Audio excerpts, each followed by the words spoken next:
You know, I'll never forget just how impressed I was the first time I saw Sonic Adventure. It was the first Dreamcast game I had ever seen, and it completely blew me away. Obviously, it goes without saying that by today's standards, the graphics are not that impressive. But whenever I look at this game, part of me will always see it through the eyes of a child who had never seen a game that looked this good. To this day, I still think the game looks great. I really dig the overall aesthetic and art design. So I was a bit disappointed when some years later I played through it again on GameCube and it didn't look quite as good as I remembered. I figured I must just be remembering it wrong. Graphics were advancing rapidly during this time period, so it probably only seemed worse by comparison to these newer games.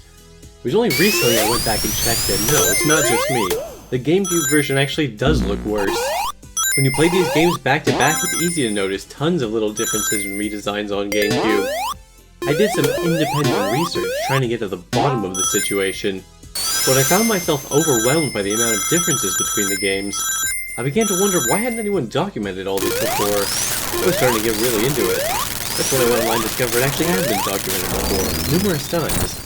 The cutting room floor is a pretty decent list of changes, but the best site by far is this one blog, The Ultimate Guide to Sonic Adventure DX Sins, by a dude who goes by the name PKR. Remember kids, the lesson here is never do anything yourself, because someone out there on the internet has probably already done it way better than you could. What you should do is find that thing and then steal it. Or, if you're a coward like me, you can ask for permission first. This site is incredibly thorough and comprehensive, going into the technical detail and minutiae behind most of these differences, complete with screenshots and even some videos for comparison. I mean honestly, if you're interested in the differences between Sonic Adventure 1 and Sonic Adventure DX, you should just go read about it on this site. Links in the description. I guess I can just end the video here, right? Of course not, because even if I tell you to go read this site, you won't do it. That was your one crucial mistake, PKR. Assuming people still have the attention span to actually go to a website and read a thing. No, in today's age people need information mashed up and regurgitated to them like little baby birds. I'm not going to cover every change listed on the site, just the ones that really stood out to me, which happen to be a lot of them. Anyway, in case anyone isn't familiar with the whole DX situation, Sonic Adventure originally came out for the Dreamcast in December 1998 in Japan, while North America was released in September of '99. The game was remastered and ported to the GameCube in June of 2003 under the title Sonic Adventure DX Director's Cut. A PC version based on the GameCube port was released in Japan later that year, releasing in America in 2004. In 2010, this PC port served as the basis for the Xbox 360 and PS3 ports of the game, and these ports were used as the basis of the version released on Steam in 2011.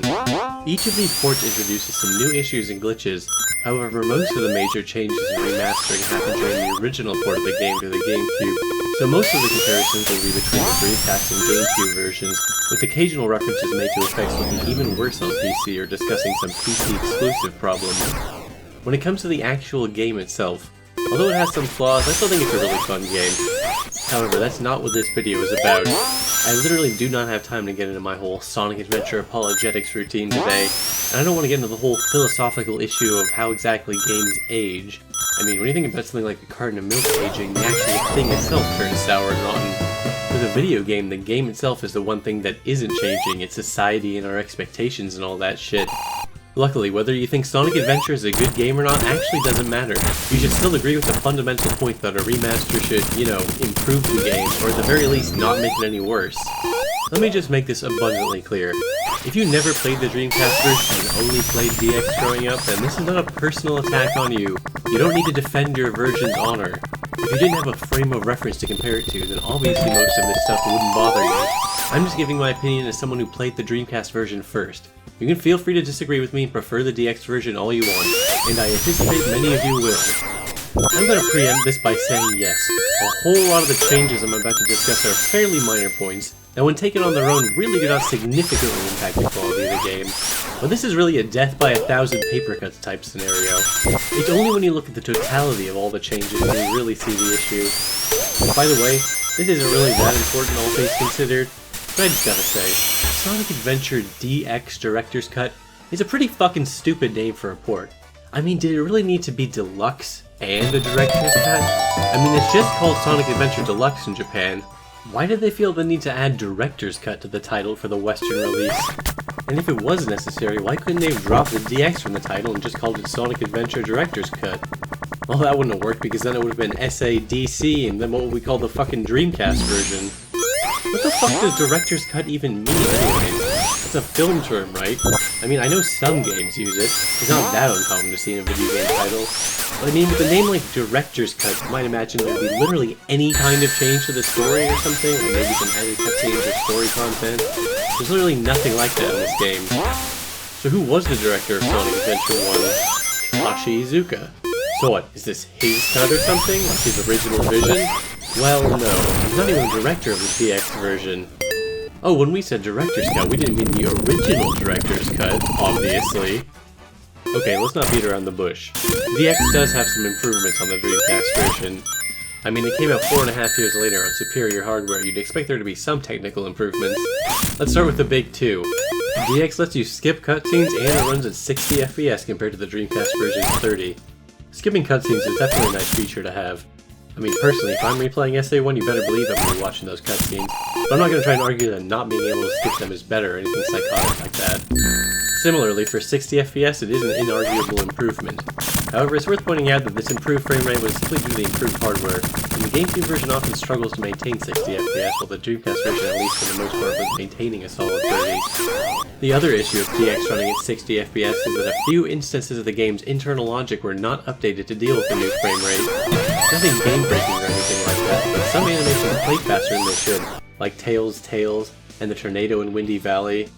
The most famous issue stemming from the frame rate is probably the behavior of this badnik, Leon. In the DX version, he appears and disappears so fast he rarely has time to get an attack out.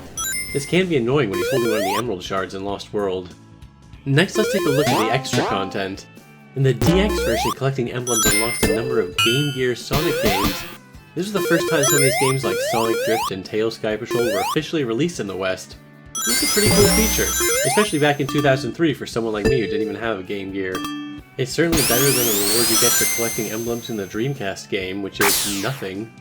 However, that said, at the end of the day, it's just a bunch of Game Gear ROMs, not exactly a groundbreaking feature. If I wanted to play these games nowadays, I just emulate them on PC. Not to mention these are only the Game Gear versions of these 8-bit games. For some of these, you should really be playing the superior Master System versions. Another new addition is the Mission Mode. These 60 optional side missions aim to give players some new things to do in the adventure fields and action stages. The only problem is, to put it bluntly, most of these missions are fucking terrible. It's the most hideous and uninspired shit you can imagine. Go to the burger shop statue and bring it here. Go get the balloon. Collect 100 rings. Like, wow, so exciting. Which brings me to another point.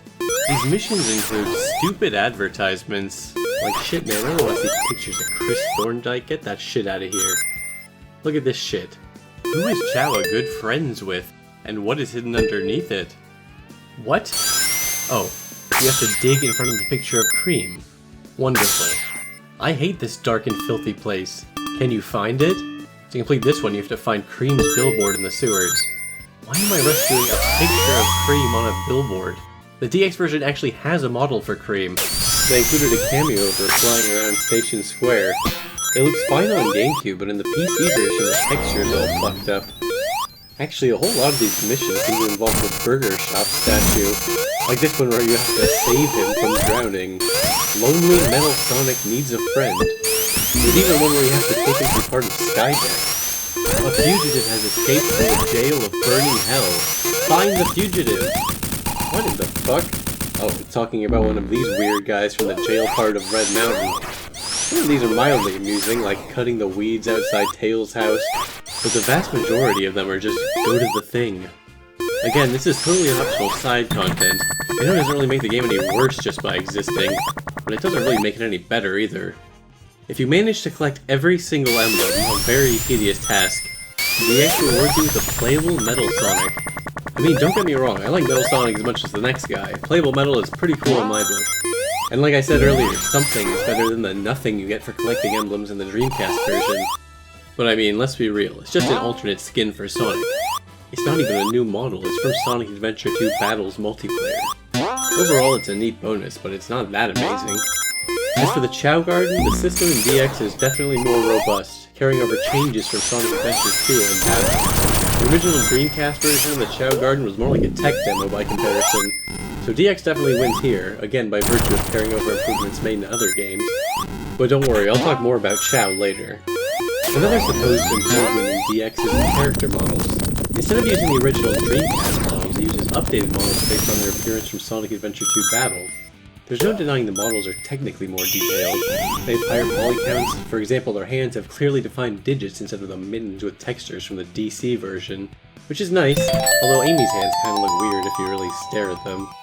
This is one of those subjective matters, but I personally prefer the look of the Dreamcast models. Being a little shorter and closer to the Genesis proportions make the transition into longer-legged modern Sonic more gradual.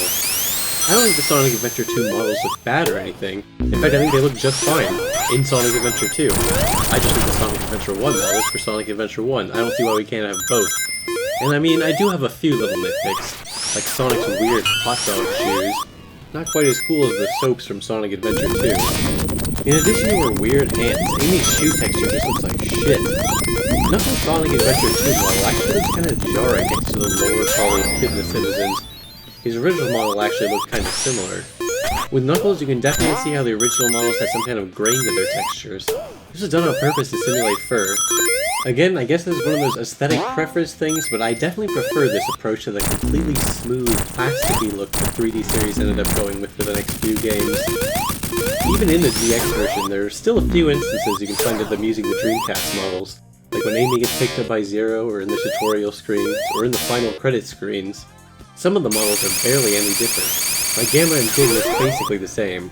I mean, technically Big is a better poly count, but can you seriously tell at all? Eggman only had his hands updated, and he arguably needed an update the most. His SA1 model is not very detailed. Another change I don't care for is Super Sonic. He lost his cool golden reflective sheen, and now it just looks like a deep yellow piss color. His foot is also clipping outside his aura or whatever. In the Dreamcast version, Sonic's Lightspeed dash aura was less bright, which made it look less like a weird, jagged, solid object. Similarly, Knuckles' Maximum Heat aura looks fine on Dreamcast, but looks kind of fucked up on GameCube, and really fucked up on PC for some reason. An interesting effect in the Japanese version of SA1 was when Sonic was running at top speed, his feet would stretch out, and they were rendered multiple times at various transparencies to simulate motion blur. For whatever reason, they've removed this transparency effect in later releases, although you can still see the stretchy foot effect in the US version. In DX, there is no stretchy foot effect, although the coding for it is still present, and because of a glitch when Sonic reaches top speed, the textures on his buckle and the bottom of his shoe switch. This effect is even visible on the Steam page in the first official screenshot. Tails has a similar effect. When he's running at top speed, multiple instances of his tails are generated with transparencies for motion blur. In the DX version, they kept the multiple copies of his tails, but they removed the transparency effects, which makes it look odd. Overall, the texture quality is just much worse than the DX versions. You can read more about the technical details and specific reasons why they look so bad over on the blog. It's pretty interesting stuff. I just don't feel like trying to explain what bitmaps are right now. One of the other major issues DX has is with transparency. Many Dreamcast textures have been altered in order to remove parts that might have had difficulty rendering properly. However, the biggest downgrade in DX has to be the lighting system. This is another case where I'm not even going to try to explain the finer technical points, you're going to have to read about it yourself if you want to know the details. But the short version is that DX has completely fucked up the lighting system and made the entire game look worse. The lighting in the original game was actually pretty impressive for a 1998 game. In fact, in pre-release footage it had even more impressive and dynamic lighting, but apparently had to be scaled back for hardware-related reasons. When it comes to audio quality, DX is mostly okay. There are some issues and a few missing sound effects and whatnot throughout the game, but it's not that bad. However, in the original 2004 PC port, the voice lines were converted to WMA files and they were noticeably worse in quality for some reason. This is the adventure mode. Start your adventure here. This is the adventure mode. Start your adventure here. This was fixed in the Steam version, thankfully. Let's start by taking a look at the adventure fields. In Station Square, the iconic clock tower was replaced with some kind of generic-looking building, seemingly for no reason. This change has always baffled me, because not only does it look worse and just less distinctive in general, it actually fucks with a cool little piece of continuity. This building is supposed to be the same building you see at the end of Speed Highway, or where you enter as Knuckles. I'm not sure why they went out of their way to make the game world make less sense, but it was apparently worth changing in their book. All of the windows, which had several reflection textures with distortions that reacted to camera movement on Dreamcast, have been replaced with boring static textures. This is going to be a recurring theme. The DX version unable to handle complex reflections or transparencies, and instead opting for simplistic looking downgrades. The loss of palette lighting makes the 3 different times, day, evening, and night, look worse too. For example, nighttime lacks the bluish tint it's supposed to have.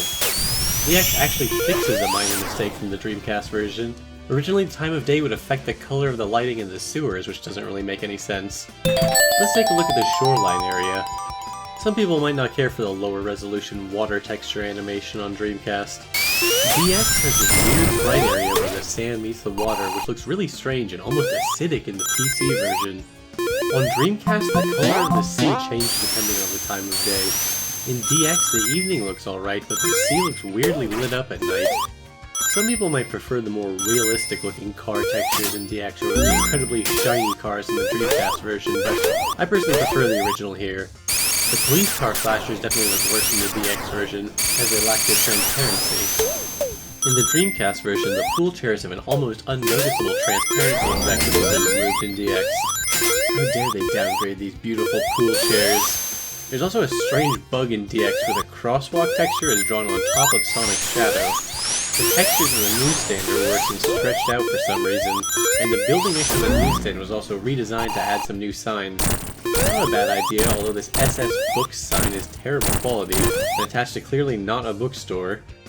The DX version also adds a giant Casino Ken sign, which isn't the best quality. It's just a flat texture compared to the actual Casinopolis entrance, which is fully modeled. For whatever reason, the lighting on these doors to the hotel is always rendered as if it was daytime, which just looks awful at night. Mystic Ruins also received a redesign, with the DX version being noticeably less green. For whatever reason, in the PC version, the lighting of this area is also completely broken. At nighttime, the stage is still rendered way too brightly. The part of the rock wall which eventually blows up to reveal the path to Angel Island is more noticeable in the DX version, particularly the PC version, which really stands out because of material color problems. The Angel Island area was redesigned to remove many of the decorations and most of the trees. For whatever reason, the Master Emerald Shrine has some details and objects removed as well. This is a minor point, but the Master Emerald's pulsating green glow effect is more noticeable and vibrant in the Dreamcast version. The ice cap area had its blue coloration dulled down a bit. They also changed this plant, simplifying it a bit and removing this fern-like part with a transparency effect. Yes, those bastards actually thought they could just remove the ferns from Sonic Adventure and they'd get away with it without getting called out. The jungle area looks worse on DX too. The top of the jungle uses a lower resolution texture, and in the PC version you can clearly see the outline of the paths you can walk. The PC version also uses the area's fog effect incorrectly. It's only supposed to be there when you descend into the jungle. For some strange reason, all the animations on Big House have been removed in the DX version, and it remains completely static at all times. The Final Egg base model also has transparency issues, particularly with the light beams which go behind the glow effect. The lighting inside the base is also noticeably worse, removing the original's greenish tint. The tubes containing the metal sonics also look worse and are harder to see through. In the Tikal flashbacks, the area near the Master Emerald has this incredibly, bizarrely deep blue water. Arguably an improvement over the simple texture from the Dreamcast version, but it's so blue, it even appears blue during the flashbacks when the area is on fire, when the color palette is supposed to be basically all red. In the Dreamcast version, the water in the shrine near the emerald reflects certain objects like the palm tree and columns by using transparent objects. This effect is removed in the DX version. The worst downgrade in the DX version is the fire. In the original game, the lighting flickered by transitioning between two palettes to create a striking fire effect. The DX version has no such feature, and the PC version is full of this gross-looking red fog. Character lighting also received a heavy downgrade. Overall, the atmosphere and impact of the scene is considerably dulled in the DX version. The egg carrier didn't receive much of a redesign compared to the other two adventure fields. The lighting changes means it lost a slight purple tint. And there are a few minor mistakes, like they made this monorail animation invisible, they removed the animation on the captain's seat, and the green barriers on the doors don't display for some reason. But apart from the overall standard lighting downgrades, there's not too much to complain about here, so let's get into the action stages. Before going over Emerald Coast, I need to explain the changes DX made to the way it handles water. It uses new surface textures and has an underwater distortion effect. This is definitely a technical improvement. It certainly looks more realistic, although it is a little distracting and it makes some of Big's underwater sections kind of annoying. The Dreamcast version uses a simple blue tint to convey the feeling of being underwater. However, this distortion effect is only in the GameCube version. PC ports of DX keep the near surface textures but have no distortion or blue tint underwater, which looks kind of odd. While some may prefer the GameCube's distortion effect to the simple way of handling water in the DX version, the effect is not perfect. In addition to distorting things under the water, it also appears on objects in front of it, which creates a very bizarre looking effect. So let's take a look at the ocean in Emerald Coast. The Dreamcast version uses a simple animated water texture, while the GameCube version has multiple layers, including its natural water distortion effect. The PC port lacks the distortion and uses a different texture and coloration. My major issue with the DX version is the shoreline. The weirdly bright line where the waves meet the sand, and the sand textures are also worse quality. They also messed up some of the UV mapping when redesigning the area. The PC version in particular just has a strange looking water animation with the ocean flashing every few frames. During the iconic scene with the killer whale, the Dreamcast version has a dynamic model for the water surface which simulated ocean waves. In the DX version, the water just moves up and down. Not only looks strange, but they didn't update the bridges animation, causing parts of it to dip underwater. Also, for some reason, during Big's cutscene where Gamma takes Froggy at the end of Emerald Coast, in the GameCube version it's missing a bunch of scenery. When people want to show off how Sonic Adventure is such a glitchy game, I swear to god 9 times out of 10 it's the same example. Falling through the ground during the Emerald Coast loop. I've seen this so many times, I would say this is the most infamous glitch in the entire game, and it doesn't even happen in the Dreamcast version. In Windy Valley, a lot of random pieces of scenery are missing, like a bunch of the wind turbines. The Dreamcast version has a dynamic fog system which makes the stage darker when the tornado shows up. This effect is broken in the DX ports. The slight gray fog is also missing from inside the tornado too. Certain textures are missing in the DX version, allowing you to see through some objects. And the ropes on the bridge are also way too long for some reason. There's color banding visible in all versions of the sky in Act 3, but it's more noticeable on GameCube and looks absolutely fucking dreadful on PC. This area right here is a good example of how much better the Dreamcast can handle transparencies. Look at the edges of the grating. Somehow it looks even worse on the PC too. The area's white fog effect was also made darker. In the original game, the Chaos Emeralds had a glowing effect which is completely missing in the DX ports. For Casinopolis, the most noticeable changes are just in terms of the lighting. Notice the slight violet coloration on Sonic's model in the original version, and the more complex lighting transitions on his model. Looking around, certain objects have lost their animation for seemingly no reason, like the roof of the Knight's pinball entrance. Once again, you can see the Chaos Emerald's missing glow effect. The DX version continues to struggle with transparencies. The PC version in particular has issues displaying the slot and pinball sign. The shiny shower room sign was replaced with an ugly low-resolution texture. And similarly, the information sign has lost its reflective element on GameCube and is nearly unreadable on PC. The gear area and Knuckles stage is actually broken on the PC version, and one of these spinning cylinders is missing its top texture. Look at the giant lion statue on the second floor. Look how much cooler it looks in the Dreamcast version due to the lighting and texture animations. Apart from the standard lighting and texture downgrades, the pinball boards are mostly okay, although the lighting in the Knights area isn't quite right on DX. Now let's take a look at the sewers. This area actually has quite a different feel in the DX version. For whatever reason, it appears to have a white fog added, giving it a worse draw distance. The water is clear instead of green and has no animation in the DX version. On GameCube it had the natural distortion effect, but on PC it has nothing. The lights in the sewers were supposed to blink and flicker, but that only happens on the Dreamcast version. One of the weirder mistakes is this light texture of the exit grate at the end of the sewers. On Dreamcast it looks fine, but the DX version uses an incorrect blending mode which has it come out as a flat texture. God, that is so disgusting looking. I know nobody noticed that shit during development. I mean, a lot of these mistakes I can understand how they missed, but come on. Ice Cap Zone received a strange redesign. It uses the exact same textures as the Dreamcast version, but all the color was removed, making the stage nearly all white instead of white and blue. This is the result of making it much less vibrant and appealing looking. The PC version also has broken material colors, which makes the destructible part of the ice really obvious. The hanging icicles also lost some of their reflective qualities, making them overlapping transparent models, which looks much worse. Another result of the color change is that the avalanche part of the snowboarding section is absolutely blinding white. Because of the changes to the lighting system, they didn't even attempt to give Big's version of the stage the darker nighttime look of the original. Twinkle Park is another stage that got a new look with different textures, overall less colorful and more mechanical feeling. You can definitely feel the lighting downgrade during the initial bumper car section. For example, the spinning asteroids had soft lighting from one direction in the original, and they have no special lighting in the DX version. Look at the color transitions in the Dreamcast lighting compared to the duller DX versions. Another example of bad UV mapping, the roof tile textures on these objects is inconsistent with the rest of the roof in the DX versions.